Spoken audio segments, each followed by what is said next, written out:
आपके स्टेट के आपके चीफ मिनिस्टर के बारे में चुटकुला है, मैं सुना देता हूं आपको। सुनना है तो आपके चीफ मिनिस्टर गवर्नर के यहां स्वेरिंग इन के लिए गए, बड़ा धूमधाम था। वहां पे बीजेपी के नेता बैठे थे, गवर्नर साहब बैठे थे, सब एमएलए बैठे थे। स्वेरिंग इन होती है, शपथ लेते हैं चीफ मिनिस्टर का। उनके मंत्री, 2-3 मंत्री भी शपथ लेते हैं, खूब तालियां बजती हैं। और फिर नीतीश जी निकल जाते हैं, वापस सीएम हाउस की ओर चल जाते हैं। गाड़ी में पता लगता है कि वो अपना शॉल गवर्नर के घर में छोड़ आए। तो ड्राइवर से कहते हैं, भैया चलो, वापस चलो, शॉल उठाना है। तो ड्राइवर गाड़ी घुमाता है, गवर्नर के घर आता है। नीतीश जी निकलते हैं, गवर्नर के पास जाते हैं, दरवाजा खोलते हैं। गवर्नर कहते हैं, भाई इतनी जल्दी वापस आ गए? तो ये हालत है बिहार की। थोड़ा सा दबाव पड़ता है और यू टर्न ले लेते हैं। दबाव क्यों पड़ा? क्योंकि बिहार में हमारे गठबंधन ने एक बात जनता के सामने रखी है। इस यात्रा में हम 5 न्याय की बात कर रहे हैं। उनमें से एक न्याय, उसको आप सामाजिक न्याय कह दीजिए, उसको आप हिस्सेदारी कह दीजिए, उसको आप भागीदारी कह दीजिए, उसके बारे में हम काम कर रहे हैं।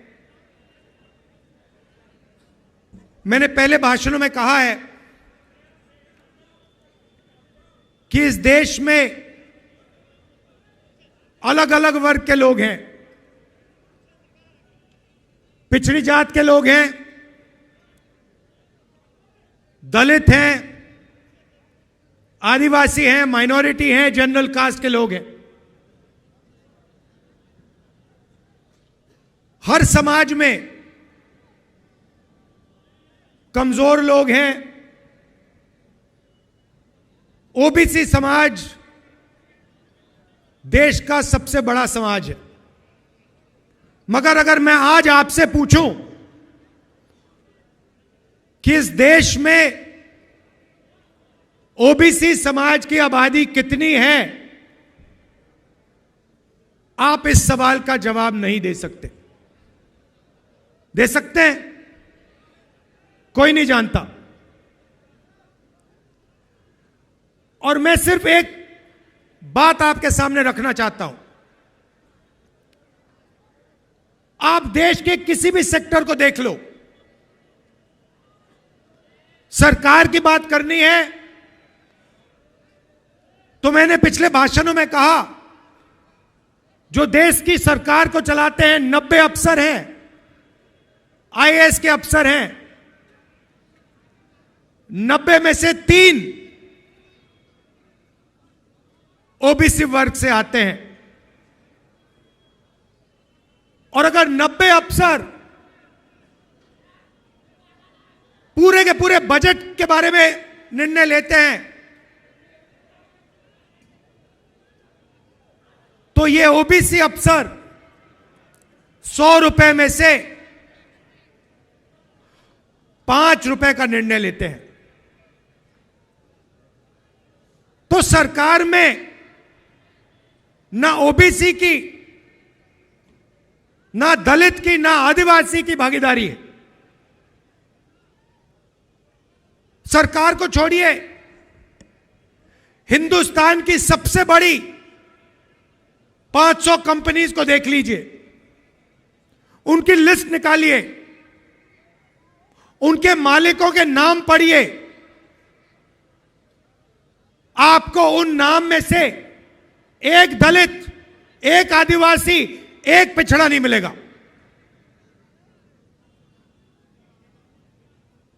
मीडिया को देख लीजिए, अखबारों को देख लीजिए, टीवी को देख लीजिए, एक मालिक ओबीसी वर्ग, दलित वर्ग, आदिवासी वर्ग का आपको नहीं मिलेगा। रिपोर्टर मिल जाएंगे, उनको भी कोने में बैठा रखा है, जो उनके दिल में वो बोल नहीं पा रहे हैं। मगर सीनियर मैनेजमेंट में और मालिकों में आपको एक ओबीसी, एक दलित, एक आदिवासी नहीं मिल सकता। प्राइवेट एजुकेशन के सिस्टम को देख लीजिए, प्राइवेट कॉलेजेस, यूनिवर्सिटीज को देख लीजिए, प्राइवेट अस्पताल देख लीजिए, एक मालिक आपको ओबीसी, दलित, आदिवासी का नहीं मिलेगा। तो मैं सिर्फ यह सवाल पूछ रहा हूं कि अगर हम सामाजिक न्याय की बात कर रहे हैं तो यह तो स्पष्ट है कि हिंदुस्तान के किसी भी सेक्टर में पिछड़ों को, आदिवासियों को, दलितों को न्याय नहीं मिल रहा है। अब सवाल बनता है, पहला कदम क्या होना चाहिए? किसी को चोट लगती है, पहला काम डॉक्टर कहता है, पैर में चोट लगती है, पहला काम डॉक्टर कहता है ऐसे करो, एक्सरे जाके कर लो। एक्सरे करने के बाद साफ पता लग जाता है कि हड्डी कहां से टूटी है। सही बात? मैं सिर्फ यह कह रहा हूं कि समय आ गया है कि हिंदुस्तान का एक एक्सरे हो जाए।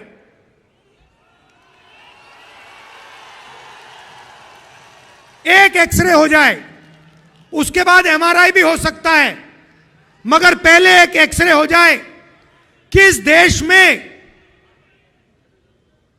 किसकी कितनी आबादी है, लोगों की गिनती हो जाए।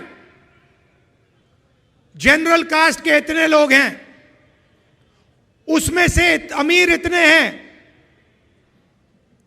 ओबीसी जात के इतने लोग हैं, उसमें से अमीर इतने हैं, गरीब इतने हैं, किसान इतने हैं, मजदूर इतने हैं, भूखे इतने हैं, आदिवासी के इतने लोग हैं, इसमें आदिवासियों में अलग अलग ट्राइब्स के इतने इतने लोग हैं, दलित इतने हैं, इसमें दलितों में ये अलग अलग लोग हैं, ये भूखे मर रहे हैं, ये मजदूरी कर रहे हैं, ये सड़क बना रहे हैं। बस मैं यही कह रहा हूं, सामाजिक न्याय का यही मतलब है, और सामाजिक न्याय का पहला कदम देश का एक्सरे करना है। अब बात समझिए, नीतीश जी कहां फंसे, मैं आपको बताता हूं। मैंने नीतीश जी से साफ कह दिया कि देखिए, आपको जाति जनगणना बिहार में करनी पड़ेगी, हम आपको छूट नहीं देंगे। और आरजेडी ने, हमने यह काम नीतीश जी पर दबाव डाल के किया। अब क्या हुआ? अब दूसरे साइड से प्रेशर आया। बीजेपी नहीं चाहती कि इस देश का एक्सरे हो, डरते हैं एक्सरे से। दूध का दूध, पानी का पानी हो जाएगा, पता लग जाएगा कि कितने ओबीसी हैं, कितने दलित हैं, कितने आदिवासी हैं। बीजेपी ये नहीं चाहती। बीजेपी चाहती है कि आपका इधर ध्यान जाए, उधर ध्यान जाए, आगे पीछे ध्यान जाता जाए। मगर सामाजिक न्याय पे गलती से भी आपका ध्यान ना चला जाए। नीतीश जी बीच में फंस गए और बीजेपी ने उन्हें रास्ता निकलने का रास्ता दे दिया और नीतीश जी उस रास्ते पे निकल गए। सामाजिक न्याय देने की जिम्मेदारी बिहार में हमारे गठबंधन की है। नीतीश जी की यहां कोई जरूरत नहीं है। यहां पे हम अपना काम कर लेंगे, मिलके हमारा गठबंधन यहां पे जो करना है कर देगा।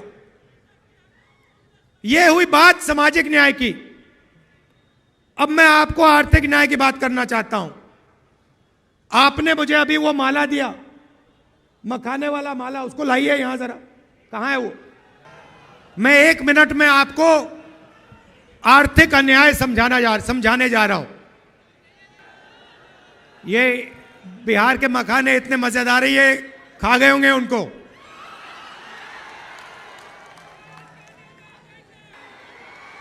ये देखो कितना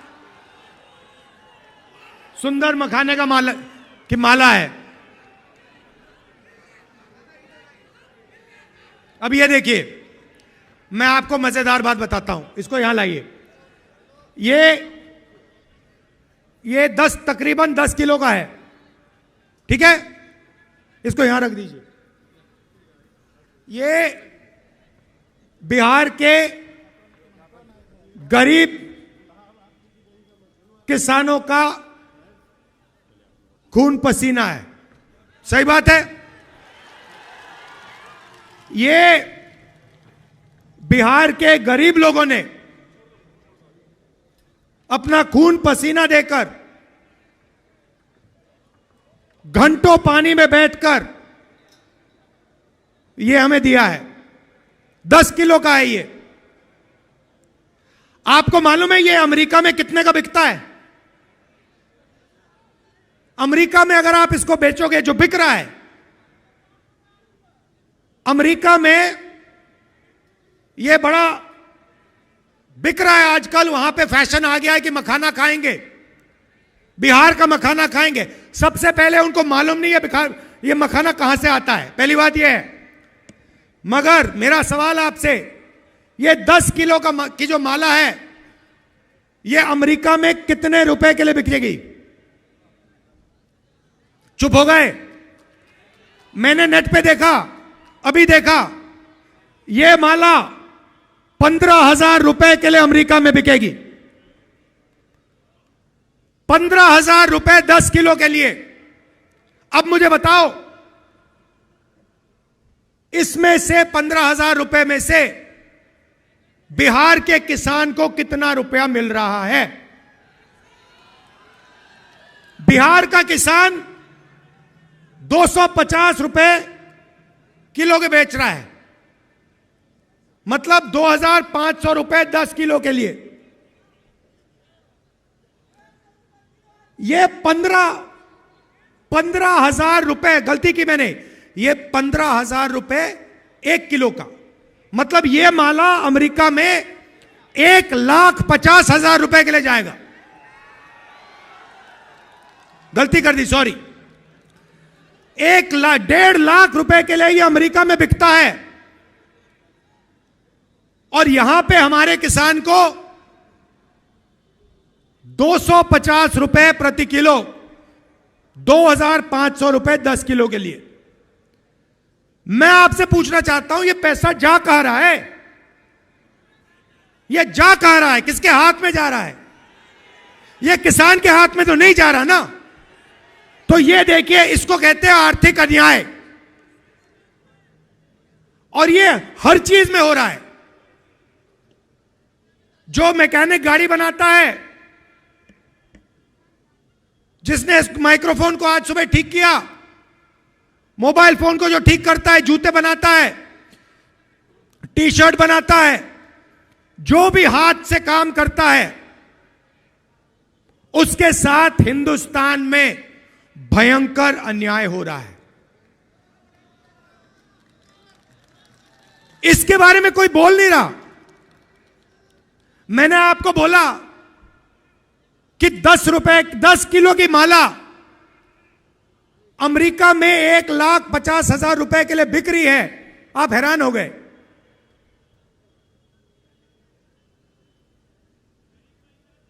₹1,50,000 ये पड़ा हुआ है हमारे सामने। इसमें से 2-3 हजार रुपए किसान के जेब में जा रहे हैं।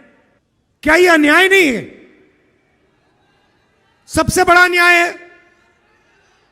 तो जब हम आर्थिक न्याय की बात करते हैं, हम चाहते हैं कि अगर ये 1,50,000 रुपए की माला है तो कम से कम 30-40 हजार रुपए तो किसान के हाथ जाएं।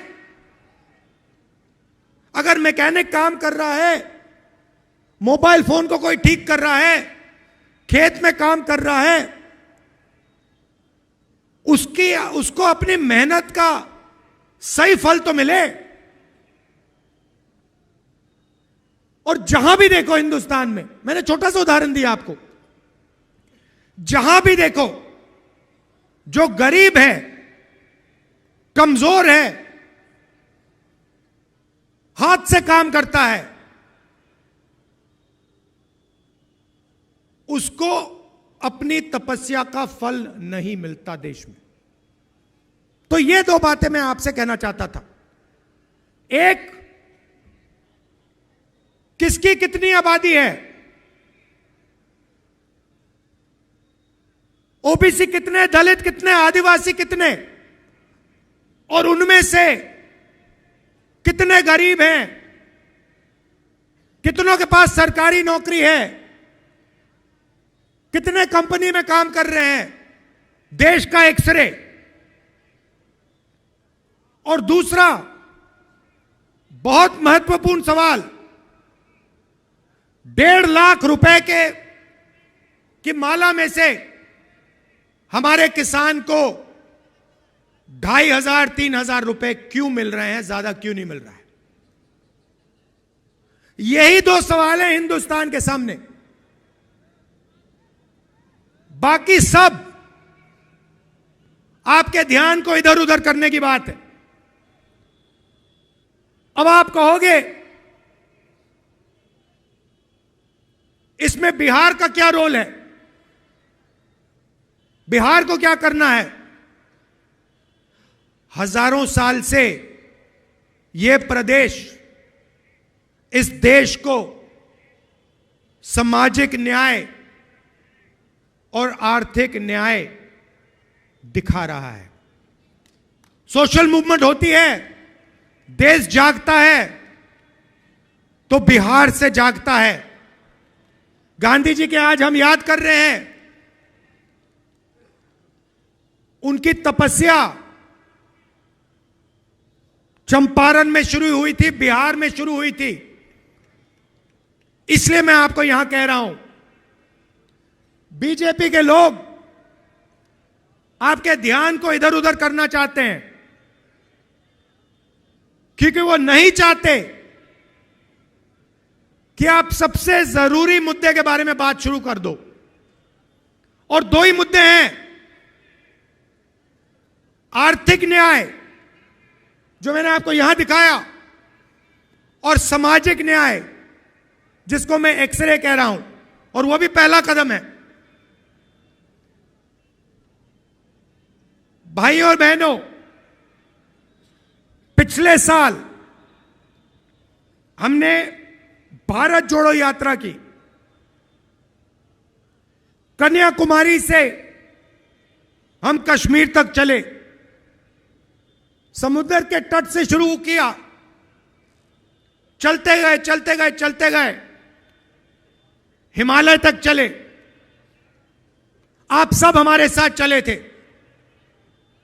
बीजेपी देश में नफरत और हिंसा फैला रही है। इनका लक्ष्य यही है कि आप हिंसा में, नफरत में उलझे रहो, एक भाई दूसरे से लड़े, और आप आर्थिक और सामाजिक न्याय की बात मत करो। और भारत जोड़ो यात्रा ने देश में एक नया रास्ता दिखाया। यात्रा में बिहार के लोग हमारे साथ चले, बंगाल के लोग चले, और आपने हमें कहा देखिए आप कन्याकुमारी से कश्मीर जा रहे हो, बिहार, बंगाल, उत्तर प्रदेश, इसमें से आप यात्रा क्यों नहीं कर रहे हो? बात बिल्कुल सही थी। इसीलिए हमने मणिपुर से भारत जोड़ो न्याय यात्रा शुरू की। मणिपुर से क्यों? क्योंकि बीजेपी और आरएसएस की विचारधारा ने मणिपुर को जला दिया है। सिविल वॉर का माहौल बन गया है, लोग मर रहे हैं, घर जलाए जा रहे हैं, और प्रधानमंत्री आज तक वहां नहीं गए। मणिपुर में शुरू किया, नागालैंड, अरुणाचल, बंगाल, असम, और अब हम बिहार आए हैं। यात्रा में हम लंबे भाषण नहीं करते, 15-20 मिनट बोलते हैं, 6-7 घंटे आपकी बात सुनते हैं। आज सुबह चाय की दुकान में हमने 3-4 परिवारों के साथ चाय पी, उनकी बात सुनी। बस में लोग आते हैं, हम पैदल चलते हैं, पद यात्रा में चलते हैं। क्यों? आपके दिल में जो है वो हम समझना चाहते हैं, सुनना चाहते हैं। हम अपनी मन की बात नहीं रखना चाहते हैं, हम आपकी मन की बात सुनना चाहते हैं, समझना चाहते हैं। और यात्रा में हमने पिछली यात्रा में एक नारा निकाला था, नफरत के बाजार में मोहब्बत की दुकान खोलनी है। और पिछले 2 दिन आपने यात्रा में मोहब्बत की दुकान खोली है, इसके लिए दिल से आपका मैं धन्यवाद करना चाहता हूं। जहां भी हम गए हैं वहां बिहार के युवा, माताएं, बहनें, किसान, मजदूर, छोटे दुकानदार, सब ने यात्रा का समर्थन दिया, अपनी पूरी की पूरी शक्ति यात्रा को दी, और जितनी भी मोहब्बत दे सकते थे आपने हमें दिया। इसके लिए मैं आपको दिल से धन्यवाद करना चाहता हूं। और अंत में आपसे यह कहना चाहता हूं कि सामाजिक न्याय और आर्थिक न्याय से बड़ी कुछ बात नहीं है। यही है हिंदुस्तान का भविष्य। अगर आप अच्छा चाहते हैं तो आर्थिक न्याय और सामाजिक न्याय हिंदुस्तान की जनता को देना ही पड़ेगा। आप सबका दिल से धन्यवाद। नमस्कार, जय हिंद।